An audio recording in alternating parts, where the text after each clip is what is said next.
Hey, nice to have all of you here. And this is the second session from this discussion. It's called the 7 points of mind training.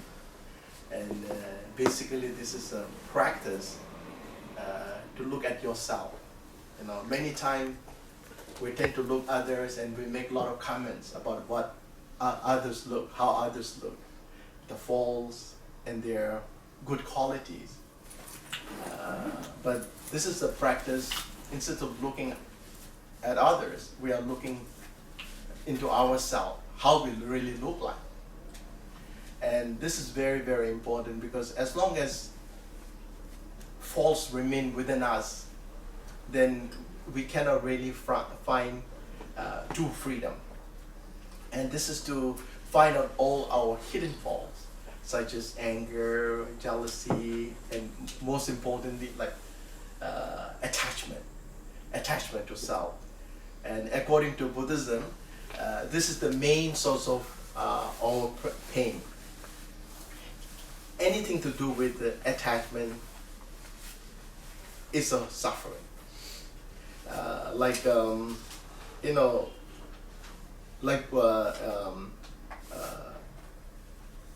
Like Buddha said, you can own everything.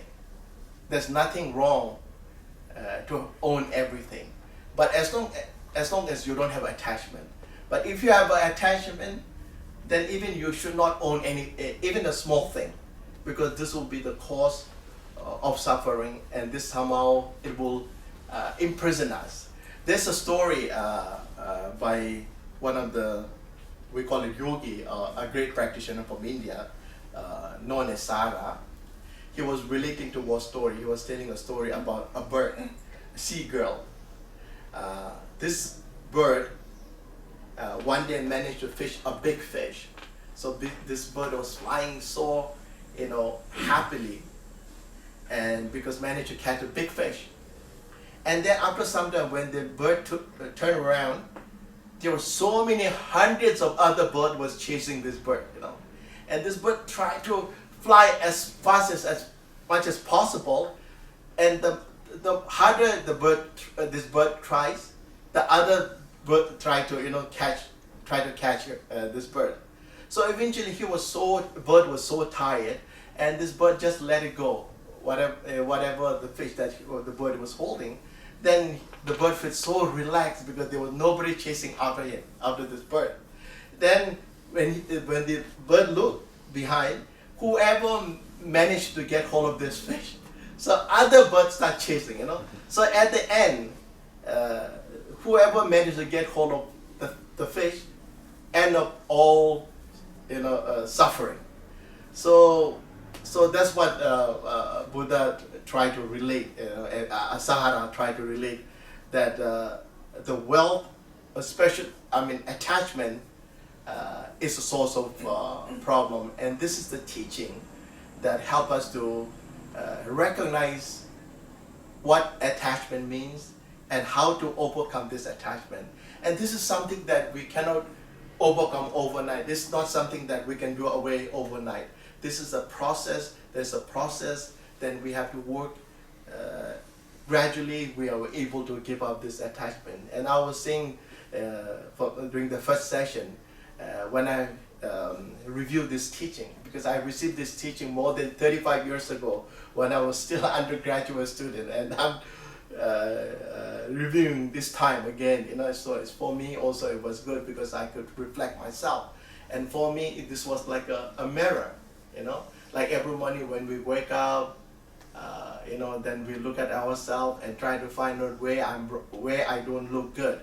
So we try to make ourselves perfect. And this teaching or this practice could be a great mirror for our life, so where we can improve, and what are our shortfalls, and how I can be a good human being. I think this is the main purpose of this teaching. And of course, this lineage is a Kadampa lineage. Begin with the Atisha, that's what we have discussed during the first session 2 weeks ago. Atisha was a highly accomplished scholar and yogi practitioner from India, a Bengal.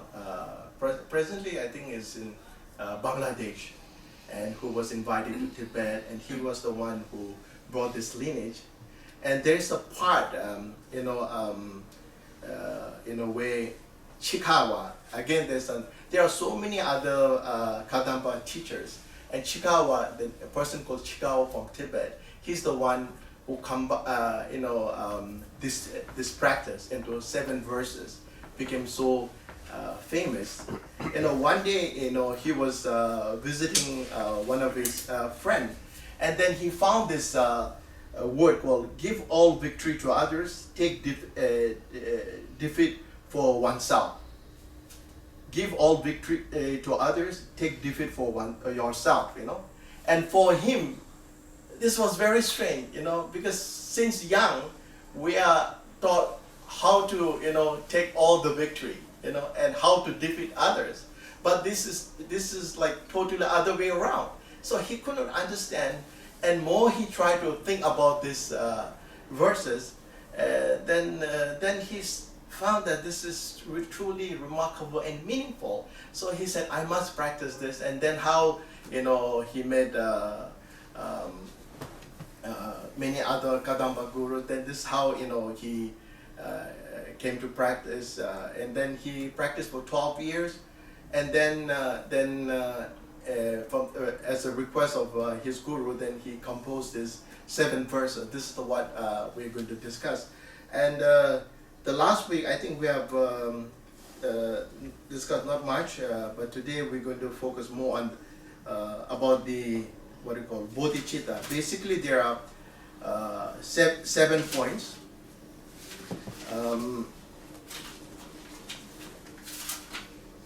7 points, training in preliminaries. That's what we have discussed earlier.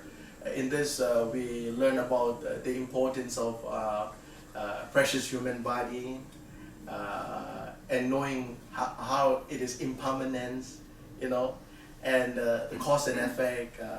Like if you, all depends on our action. If you commit sin, then we have to face the consequences. If you cultivate merit, then we will enjoy the fruit of merit, such as happiness, all this.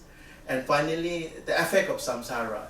We may call this place a beautiful home or sweet home, but according to Buddha, this is the place that everything happens. So, for instance, from morning until we go to bed, and if you count, probably 80 to 90% of the time we are struggling. There's so many things happening, like in school. A lot of people say, oh, school life is the most beautiful life. But then if you become a student, then you know that there's so much happening. You have to worry about homework. There's so many things that are happening. So there's not, it's not a heaven. So, there's so much that, you need to go through. So we learn, there's not much of happiness. And that's the reason, this gives us a good reason why we need to practice. And this shows us the sense of urgency, not tomorrow, but today. This is something we have to begin from today. So it gives us a lot of meanings and purpose for practicing. And today we have reached the main discussion, which we call the main practice, which is training in bodhichitta. Now, I think you have a book, yeah? It's not enough. There's some more book. You can share. Yeah. I've compiled this book like long time back. I don't have enough, so maybe you can have share. Yeah, you can use that.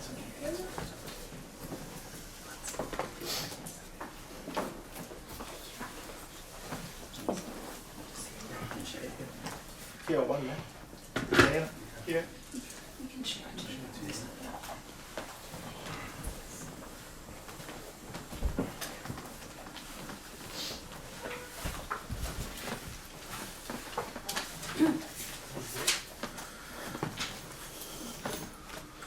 I think page 28.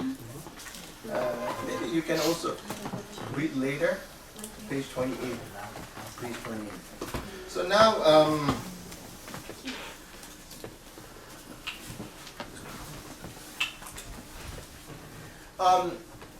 bodhichitta, bodhichitta means a mind of awakened one.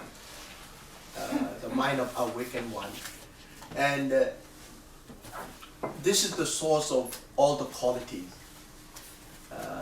And this, you may say, this is the most important practice of Buddhism.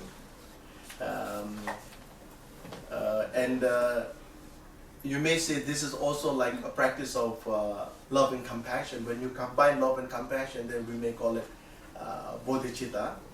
And this is one of the most important principles of Buddhism, which is love and compassion. Love and compassion. So now, to practice bodhichitta, now bodhichitta again, this is one of the, as I said, one of the most important and one of the most powerful tool to achieve liberation. And this is also one of the most powerful tool to eradicate our suffering. And the moment we develop love and compassion in our heart, we are recognized as a part of Buddha family, not just an ordinary family. We become a Buddha family, and you may call yourself, I'm the son or family of Buddha, son or daughter of Buddha. That's what Shantideva said. He's a very well-known yogi in India, and his famous name is known as Busuko in India. Busuko means someone, when people see him, even though initially, he's a highly accomplished teacher, but when people see him, people always see that he's always sleeping, eating, and using a lot of toilet, So that's how we received his name. It's called Busuko, And then, in Nalanda, they went to really embarrass him, in front of a lot of people. Then he was he was requested to give teaching, and they made a beautiful throne in the middle of so many hundreds of monks there, And then he was asked to sit and give teaching. Then he said that, what kind of teaching you want to listen? You want to listen something that you have all learned, or you want to listen something you never heard of? So he said, then some of the monks replied saying, okay, you should teach something we never heard this before, So this is the teaching that he gave called Bodhisattva Avatara, the way of Bodhisattvas, It became one of the very famous teaching. And in the middle of the teaching, there's a 10th chapter. I think when you reach the 9th chapter, he flew into the sky, and then the rest of the teaching without his physical body present, the teaching just came, just everybody could hear his teaching. So he said that bodhicitta is the most important. I think this is the quality that we build a bridge between family. It's not just important in Buddhism, but it is also important in our day-to-day life. It is a bridge between family, it is a bridge between friends, because if you have a good heart, then you don't have to say that I have a good heart. People can see it. So when you don't have a good heart, then you have to say use different words, or I love you, or I like you, you have to show, because you can't really show. But if it's inside, then no matter how you hide, even if you try to hide, people will see it, because it's something so precious. And there are two kinds of bodhicitta. We call it relative bodhicitta and ultimate bodhicitta. But we will briefly discuss about relative bodhicitta, ultimate bodhicitta, because this is something that is beyond our expression. This is something that one has to practice and experience through your own practice. Otherwise we cannot really put into word and explain. We may try to explain, but you may not get it at all. Like for instance, if someone have never tried a chocolate, there may be people who never tried a chocolate, and you may try to explain this person, oh, chocolate is very sweet, sweet, yeah, or chocolate is bitter. You will never able to tell this person the actual taste of the chocolate. So similarly, this is something Shantideva and there are many other gurus say that something you have to experience yourself. We call it bliss, total bliss. Something through your practice, and the moment you attain realization, that's the moment that you experience totally. And what we're going to focus more on is like relative bodhichitta. This is something we can do every day. And love and compassion is a part of relative bodhicitta, And there are also two kinds. We call it aspirational bodhicitta and engaging bodhicitta.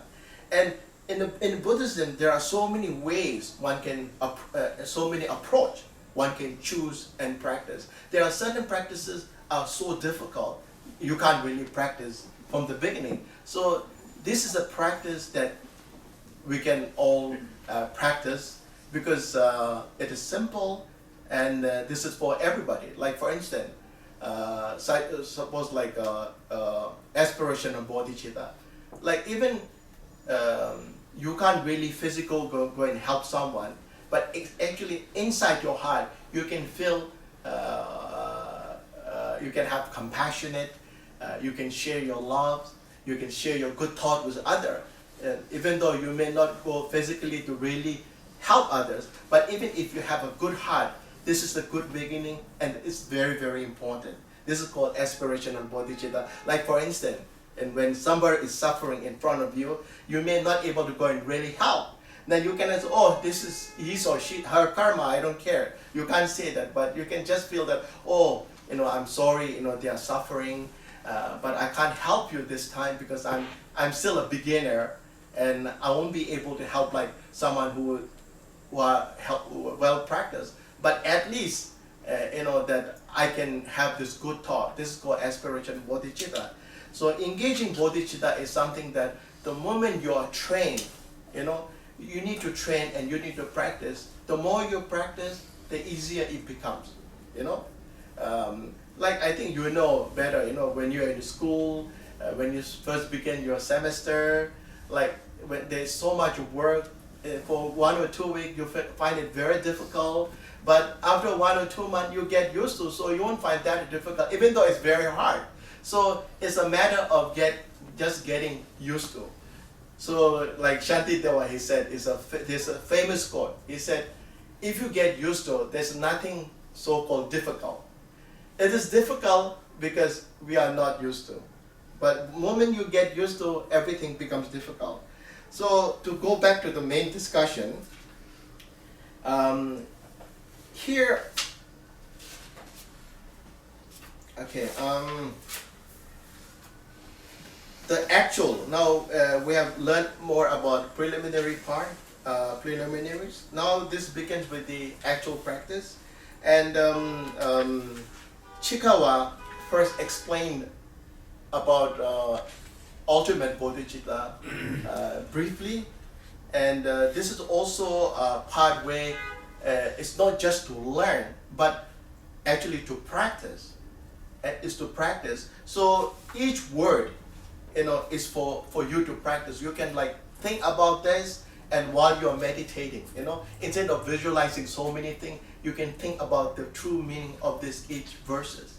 I know for many beginners, when you have to visualize all these deities, all these Buddhas, becomes so difficult, so difficult. But this is a simple word, but yet it's so deep. So each word, when you have time, you should visualize and think about the meaning and try to apply whatever it says here into your daily life. This is the most important. This is how we can see the changes.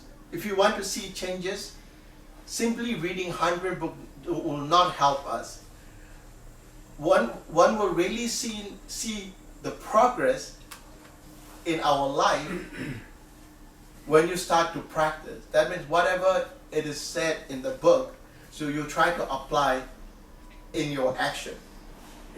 This is how we can see the differences in our life. Now, there's a part, it says like this again, as I said earlier, you can sit down in a quiet place, there are many postures you can set, you can sit like this, and then, before we start to practice, like, and just say, keep your, full half vajra cross leg, your right hand on the palm of left, and touch your two thumbs like this, press 4 inches below your navel, and keep your shoulder well balanced, and keep your spinal cord straight, okay?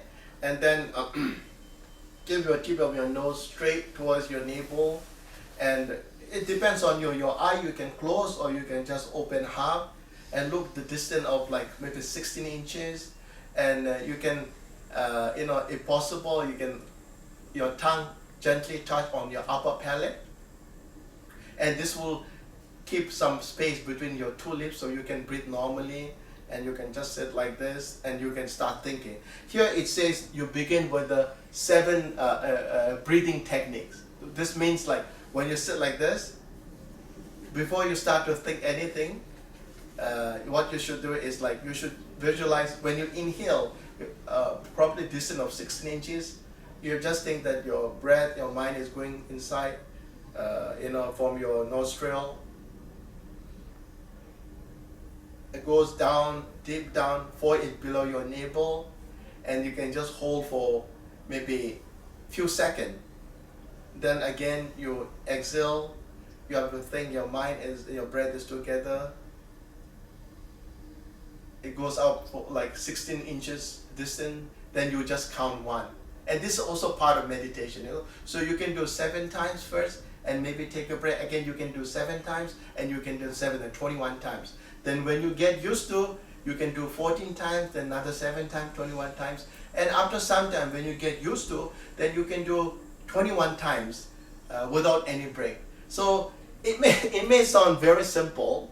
When I first learned how to breathe, I thought this is just a piece of cake, so easy. But when I started to do, it was so hard.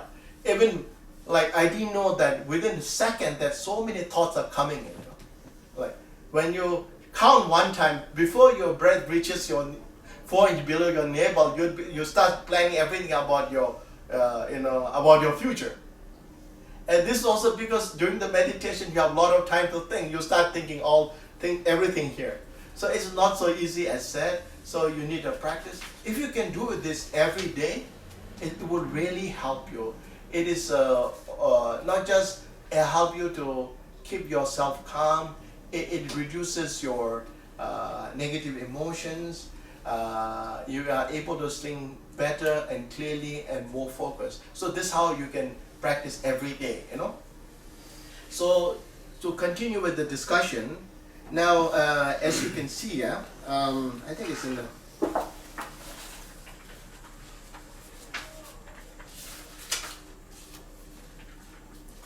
okay, ultimate bodhichitta. Meditation on the breathing that we have just learned. Okay, now this is the part. I think page 36. Later you can read this, understanding the concept of ultimate bodhicitta. We will just discuss very briefly. Now, this part, it may sound very simple, but in fact, when you really think about this, it's a very profound discussion. It is what we learn in Mahamudra. We know Mahamudra is so popular and so profound. Everybody want to learn and practice Mahamudra, but this is in fact the actual practice of Mahamudra. Like even in our tradition, in Sumang tradition, before we can teach the actual whispering lineage, we advise students to finish full foundation. So once you finish full foundation, then we emphasize more on love and compassion. We discuss about mind training, 7 points of mind training, then encourage you to develop bodhicitta, and then finally then we give instruction on how to keep yourself stable and focus, So in fact, this is a very, very important part of the practice. So if you can try every day, I think it will be very, very good. So, okay, it says, understanding the concept of ultimate bodhicitta, or what it says is, look everything as a dream. Look everything as a dream. There's a saying, even though we are awake, but according to Buddhist point of view, we are still sleeping. And and through practice, when you awaken, then we are awakening from the darkness of unknowing ignorance. The moment you are awakened, then you become a Buddha. So unfortunately, many times we sleep forever. We never awake. Even though we think we are awake and we go to bed, but actually, in Dharma term, we are sleeping all the time. That's what it says. But what is most important is to look everything as like a dream. The difference between dream and our life is because our life is too long to think it is a dream. It is a dream. And dream is very short, so we can conceptualize and we can accept that dream is an illusion. But then when you look at our life, every moment it changes, it passes, then it becomes like just a memory. Everything is gone. There's nothing solid you can hold upon. Yesterday is gone and tomorrow is yet to come. So it's like in fact like a dream. So what this says is, I will explain now.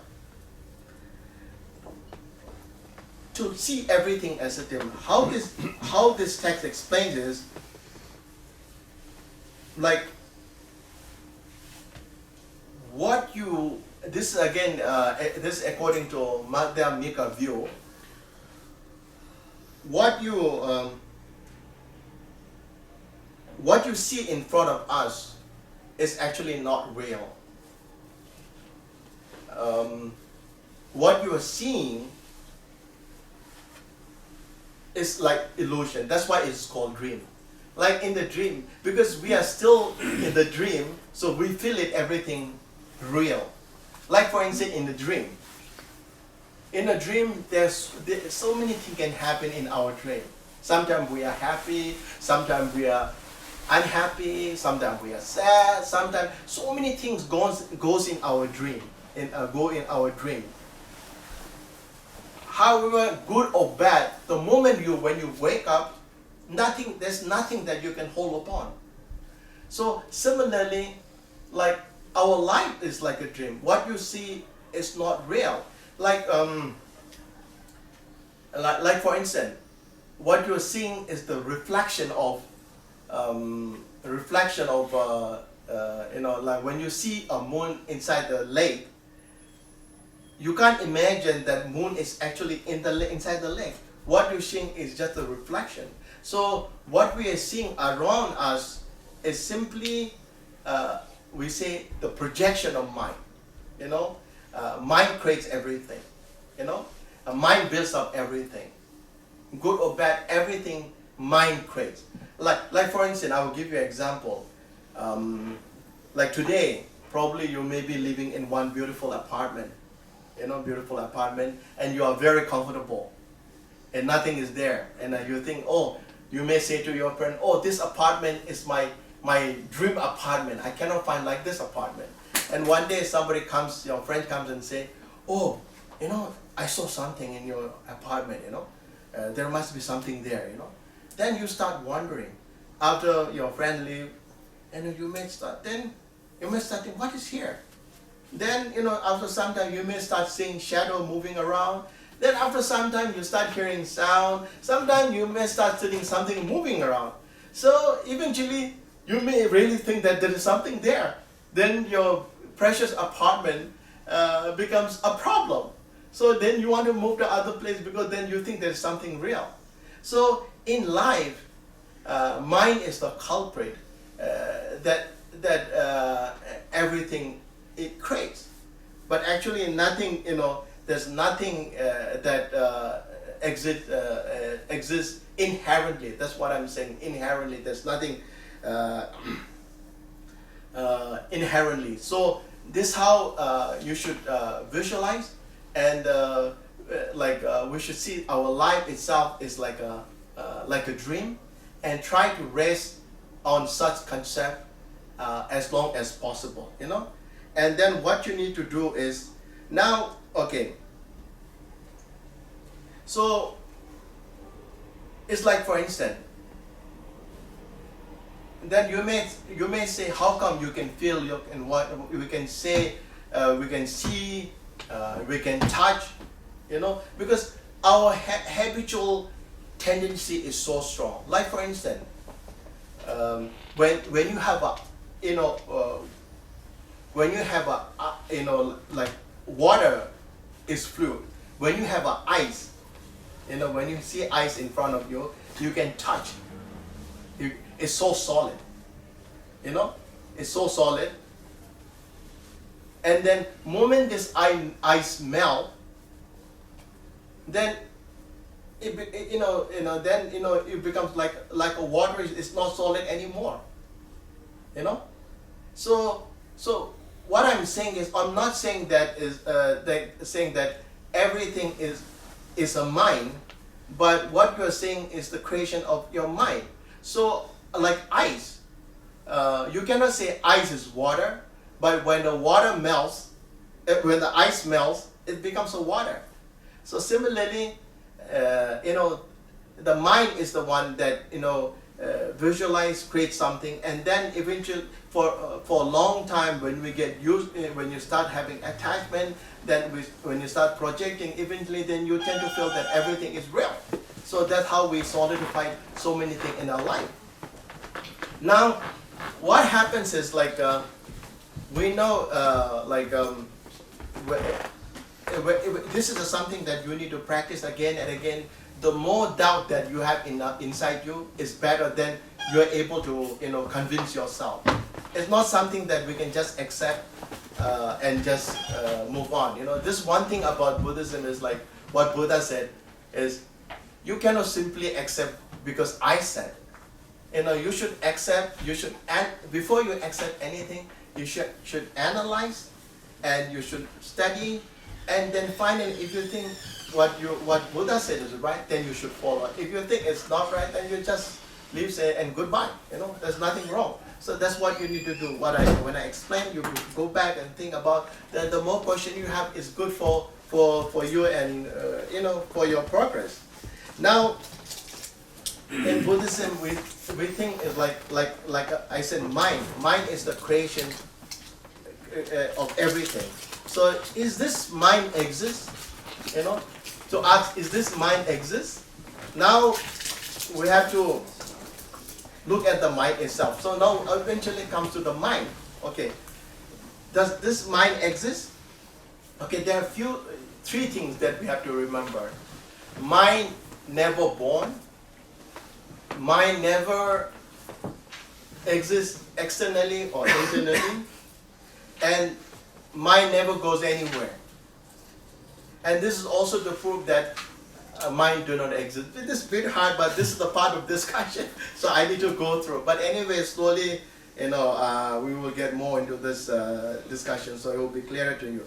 So now, okay, to begin with now, it says, examine the nature of unborn awareness. This is the part. Examine the nature of unborn awareness. Okay? Now, so what we need to do, you know, there's a story, you know, like in Tibet, there's a story, one monk, this is also called part of emptiness. There was one monk, he was practicing emptiness. That's what we have just discussed. And then he was riding a horse. And then when I was thinking of emptiness, then somehow he managed to go very deep into emptiness. And then after some time, you know, when he opened his eye, he was with the horse inside his room. Like, he couldn't believe how, you know, because he was outside, And you know, in Tibet, if you go to Lhasa, most of the doors at that time was very, very, very low, yeah, very low. In Lhasa, earlier, in Tibet, most of the doors are not high like this one, This is almost like for Bigfoot, For Lhasa, most of the doors are very, in Tibet, very low, because in Tibet they believe about zombies, Zombies. So according to Tibetan story, like zombie can't bend. So if you have a lower door, so zombie can't go in. Keep banking. That's the story behind it. It's true. That's the story. The zombie story. So, and it was shocked. Then the problem now is like how to get out. Because you're inside the room with a horse, So he had a hard time to go out from the room because the door is so small. That even himself has to have to squeeze in. But then now the big horse is inside his room, Then he has to probably dismantle the door and then make a way for the horse. So this is something that, as I said, you need to practice and one will come to realization. Now, what is important now is because the mind is the culprit of everything. Therefore, we focus more on the mind. Physical act, verbal act is dangerous, but not dangerous as the mental act. Without the mind, physical body can't really do things, So our mind is the one that we need to really work on. So what this says is okay, so we know that everything is the creation of mind. If that is the case, you may have a question, is this mind real? We cannot say unreal or real, So there's a saying, so one has to, like ice melting, like third Karmapa, one of the third Karmapa, he is one of the highly accomplished guru, and he's the third highest monk in Tibet. And what his teaching says that it's like something like we have to see something like a mirage, like a reflection of the moon inside the lake. Is there at the same time not there. So this will help us to reduce our attachment, and that is the main purpose. So now our focus is the mind. So we have to say, okay, everything is not there. If the mind is real, then we have to see if this mind is real. What is the color of this mind? If there's so-called mind, what is the color of this mind? If there's a color, and what is the shape of this mind? So you need to spend time and try to look for a color. Is it pink or yellow or green? If there's a color, then you may able to find even the shape of the mind. What kind of shape this mind has? And what this text says is you will never able to find any color or shape. Therefore, it says mind never born. Okay? And then, if mind exists, then where it does it exist? Does it exist externally? Or does it exist internally? Externally, if it exists, then we have not any more life. We are dead, yeah? So, we are really zombie then. So, mind has to be inside. But inside where? Then we have to analyze. This is a part of meditation, what we have to start searching from tip of your toe until your tip of your hair. You try to search where this mind is, then probably you may end up saying, oh, there is no mind. Okay, there is no mind. And finally, then, okay, if that's the case, where this mind goes? For us, after the teaching, you go to your apartment, yeah? You go to your places. But where does mind go? No way to go. So this proves that mind do not really exist in terms of inherent existence. So what happens is there's one danger. There's a danger that, oh, then everything does not exist. Mind doesn't exist. What this means is everything is ultimately empty. Yes, everything is in sense of nature, it's empty, but doesn't mean that we can do whatever we want. There's a problem here, you know. If this happen, like then we may think, oh, it is emptiness, then why I need to do good thing? Why I need to practice? Why I need to do meditation? So I should enjoy my life. I should do whatever I want. And then again, that is not the case here.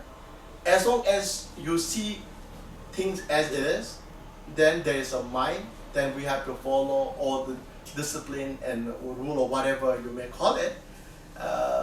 And the moment when you attain realization, so everything dissolves, you know.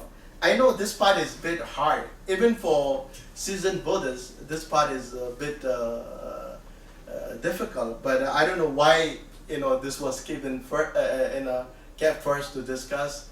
Maybe then other part become easier, you know. Maybe this is the reason. Now, what happened is, what this says is like, let even the remedy release naturally. And now, to overcome this kind of attitude, okay, everything is empty, then why I need to practice, you know? I don't know where I heard a story somewhere that, you know, one Lama was conducting about teaching on emptiness, and after a few days he saw one of his students, you know, like destroying all the painting of Buddha on the wall, you know. He's saying everything's empty, so why you put all this in? So again, you can't do that, you know. You can't do that because we haven't realized. And there's a story I think it happened in Europe. One the Lama was conducting teaching about emptiness, and from the audience, one of the audience came up and pinched Lama. And Lama, of course, when you pinch yourself, you know, he shouted, you know.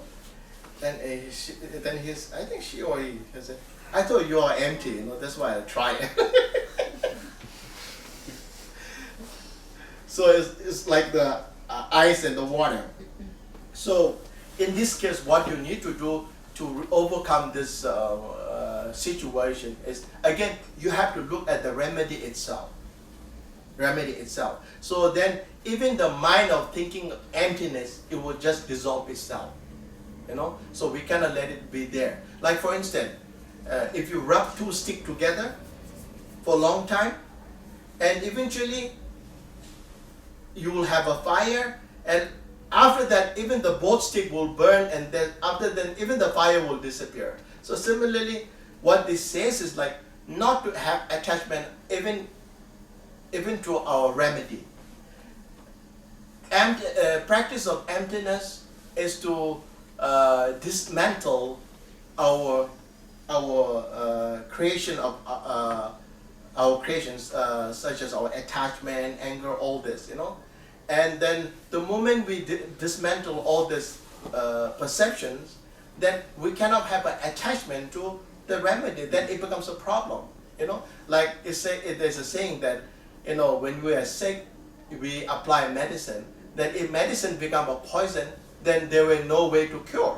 So our remedy cannot be poison, otherwise it will affect tremendously. Therefore, this reason, and then we have to look at that and try to rest in such nature. That's what he said. I know this is very hard, but you know, somehow I need to explain this. So we are doing fine, okay?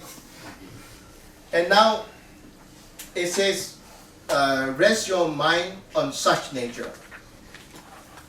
So what this says is like, it's referring to the truth, the ultimate truth. We are almost coming to the final. It's referring to ultimate truth, you know? The ultimate truth is something is beyond fabrication of our thoughts, yet it is luminous and free of all forms of pollution. Pollution refers to all this, emotion, Okay, so what this means is, if I put it, if I sum up, what this means is, don't follow our thought. You know, like, look at your mind itself. Okay, look at your mind itself. The self nature of mind is empty. So we couldn't find color, anything. You know, it's empty.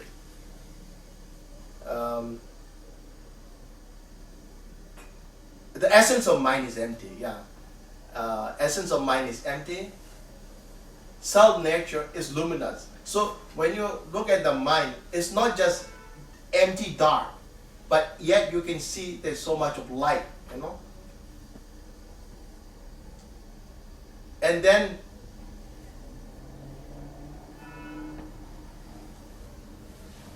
the appearance is unstoppable. So this is the essence even in Mahamudra. You know, so we are actually learning something very profound. You know, essence is empty, self nature is luminous. Luminous in the sense is free from darkness of unknowing. So that means you are aware and very clear. You know, it's not like you are sitting in the dark room. And finally, it is spontaneous. Appearances is spontaneous. There's so many coming in and out, so many thoughts arises, so many thoughts ceases, so many thoughts happening each moment. So it's like unstoppable, something spontaneous. This is the nature of our mind, and if you can rest in such nature, then it will really help you into go and deeper into meditation. This is in fact, very profound.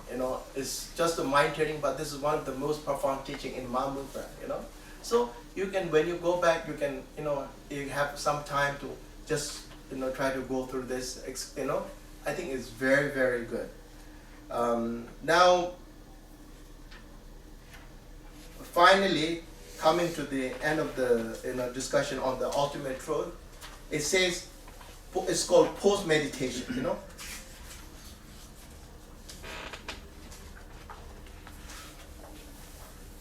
Okay. What this says is, during the post meditation, one has to see everything as an illusion. Okay? Whatever you do, while you are eating, while you're, sitting, while you're walking, while you're talking, whatever you do, whatever activity you are doing, one has to see everything as an illusion.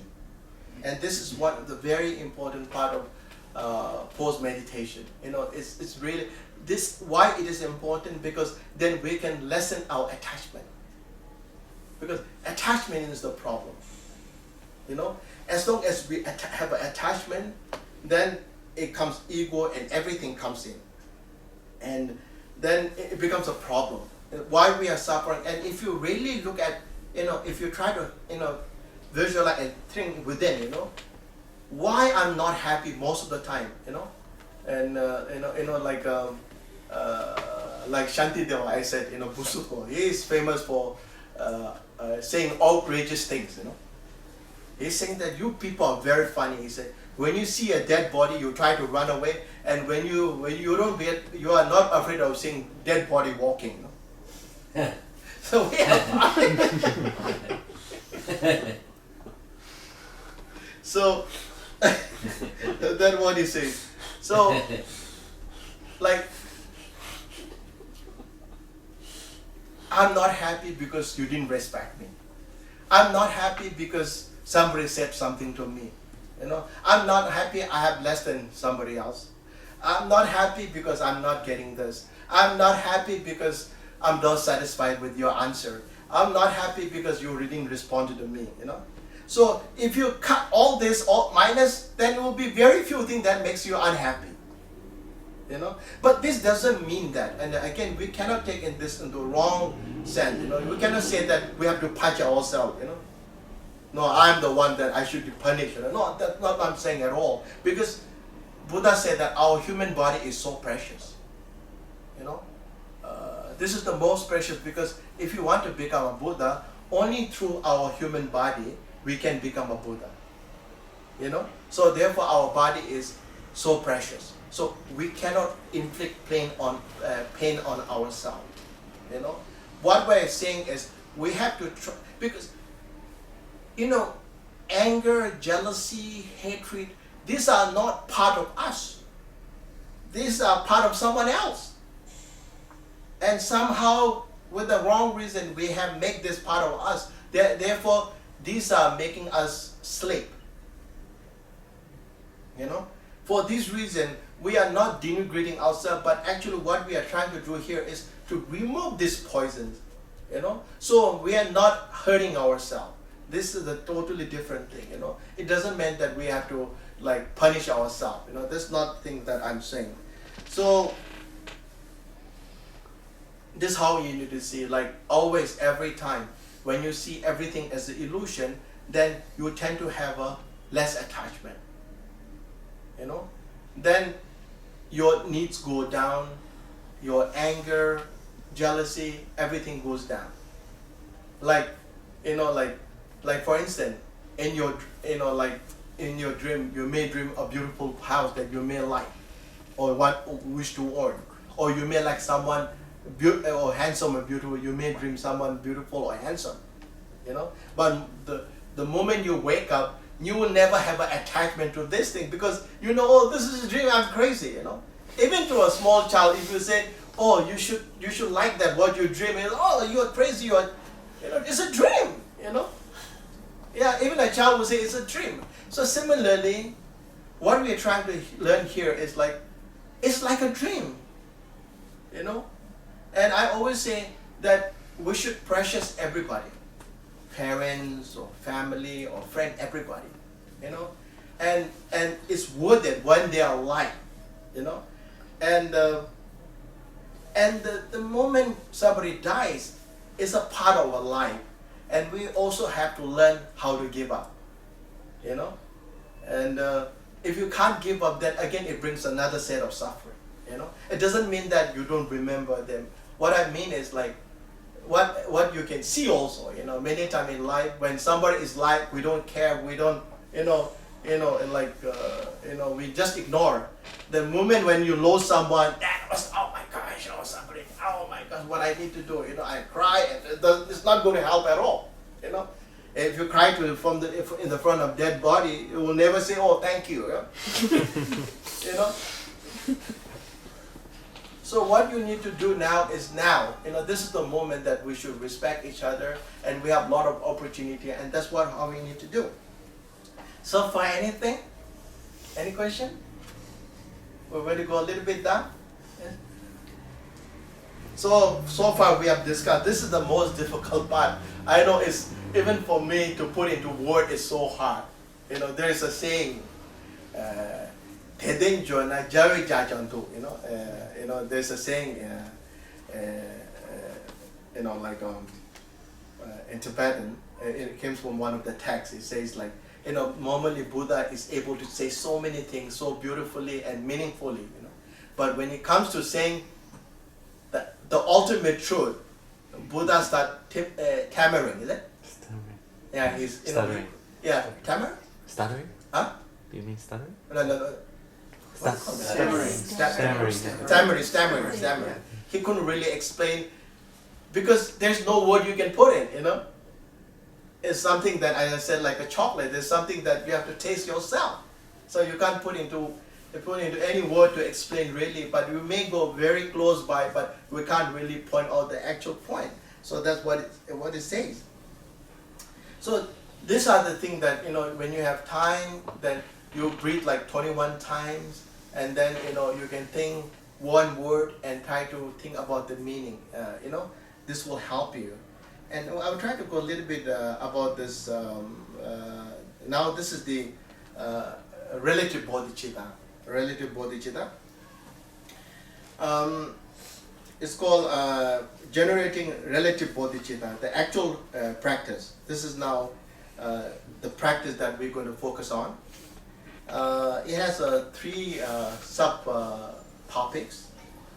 Application. It's called application and actual practice, and how we do to practice after we stop or during the post meditation. So now we know that love and compassion is very, very important. I think, and love and compassion that connects between you and your friend, as I say, and it is also a bridge between Buddha and us. Buddha and us. So it is so important. Now, it doesn't mean that we can practice very easily, even though it's so important. It's not so easy. If you are asked, or even if I'm asked to love someone in the street that you don't know, or someone who hates you the most, probably you may think, oh, I'm crazy. Most people think it's crazy. So it is difficult. But then, eventually, when you practice, I will relate to the stories, and you can think yourself. If you harbor love and compassion inside your heart, and you harbor hatred, and you see the differences. When you have a love and compassion, you feel yourself so happy. You make the whole environment so pleasant, and even other people will feel so happy, and have respect. It's a quality that makes everybody so comfortable and happy. The moment you have an anger, then everyone so angry with each other that you can't stand each other. Makes the whole environment so different.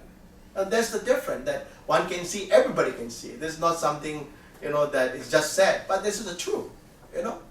Now the point here is, even though it's good, but it's not easy to practice. So we need to train ourselves, how we train. So according to the 7 points of mind training by Chikawa, he said we have to begin with our parents.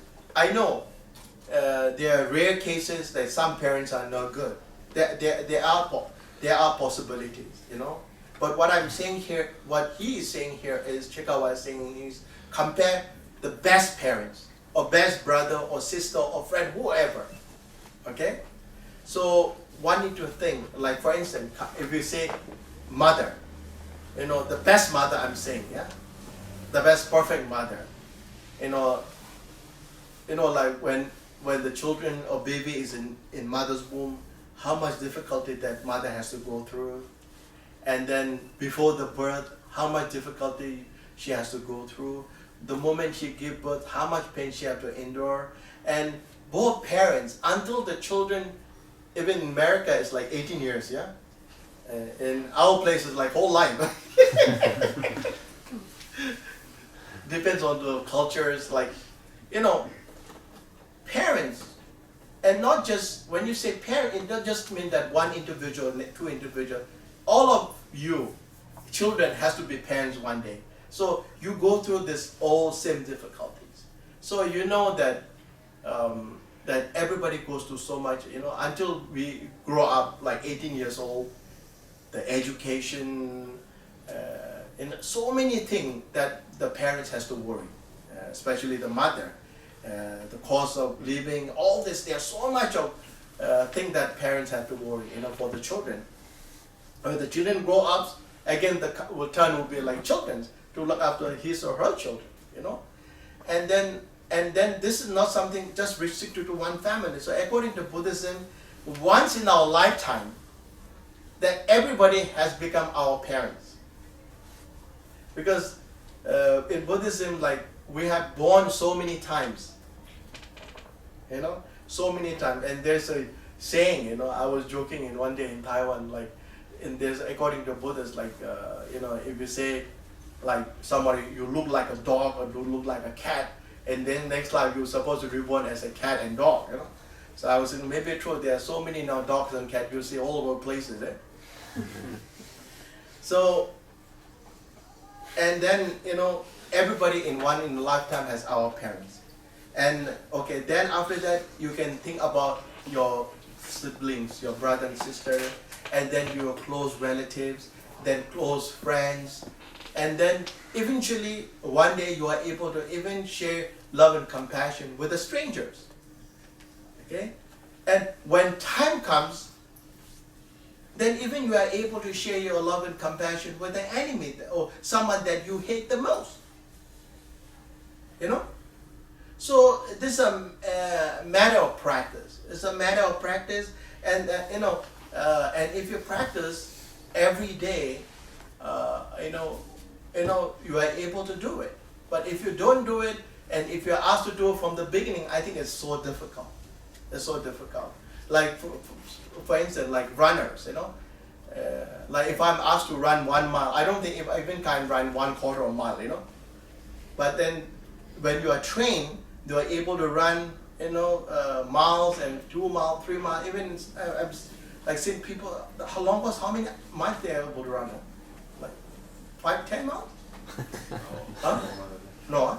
Longer. Huh? Ultra marathon. Ultra marathon. 26 miles? 26. Oh my God! I have to come back next life.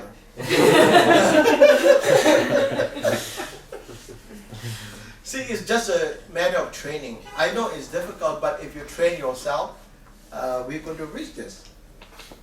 And all the rest of the practice now begins from here. Whatever we're going to learn is all branch out from here. This is the main discussion. And we go maybe one more word, then we can leave it here. Yeah. I think the actual practice, it says one need to. What it says is like one need to practice giving and taking simultaneously, and then this again you have to apply this method on our breathing. Okay, this is the now actual practice of 7 points of mind training. So what this says here, what you need to think is here is like, you don't have to worry. I was asked few times, Rinpoche, you said that everything you should give to others and take all the bad thing to myself. Then what happens if I get sick? I'm not going to do that. I mean that's true. Nobody wants to do that. But then even to take suffering of others is not so easy. If you can do that, you are already very high.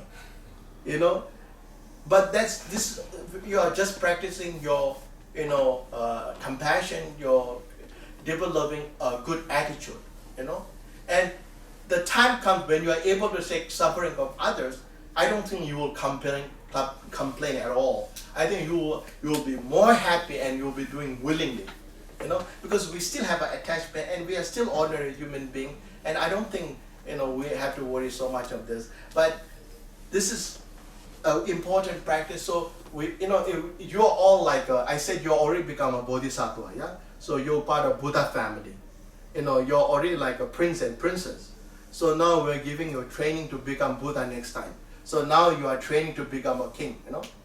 To become a Buddha in future. That's what you're doing now. So what this says is first, okay, why we all are suffering is not because somebody give us suffering, they didn't send us present, why we are suffering is because of our own wrongdoing, wrongdoing, and because of our wrong action, we are facing these consequences. Now, what we need to do here is like, not just me and all others are same. No one in this world who love to suffer. No one on this world want to give up not to be happy. We are all human beings. We are all the same. Okay, we are all the same. So if I keep your in my place, suppose somebody is in great problem, and in order to understand the person, one has to place this person in your shoe. Then you are able to feel the pain. So that's what we are learning here. It says, visualize when you see someone is so suffering, and then you have to visualize that you are taking all the suffering, pain, whatever the difficulties that this person is experiencing into yourself. And then when you receive the suffering, you see the other people so happy, and I should feel so happy that I have observed all your pain, you know. Okay, and then you also you have to send out all your act of virtue, all your happiness, whatever that is a source of happiness, whatever that you own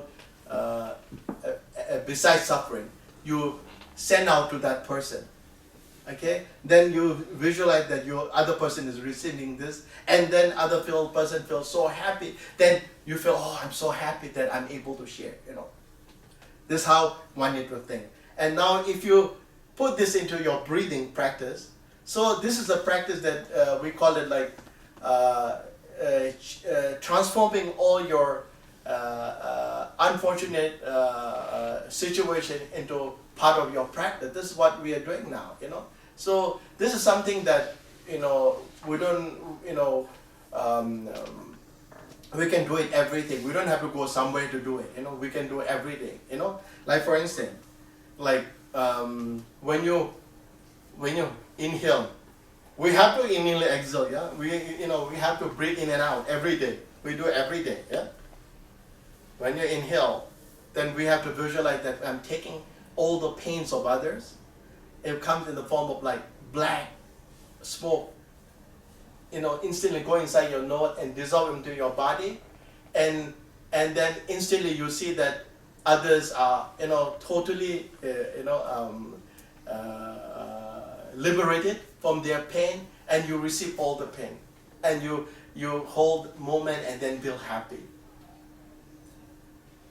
And then again, when you exhale, you send out all your happiness, your success, everything to others, comes out in the form of like white color, then and enters in some other's body, and they receive your gift, and they instantly they become Buddha, and you feel happy. So this way we practice. Okay, this way we should practice. And I know, you know, it's, you know, it takes time to think why it is meaningful and beneficial, because if I just say to someone in the street, I think I will get beating, you know. It may think that I'm crazy, what I'm saying is crazy, you know. I know it's not so easy, but then the main purpose of this practice is to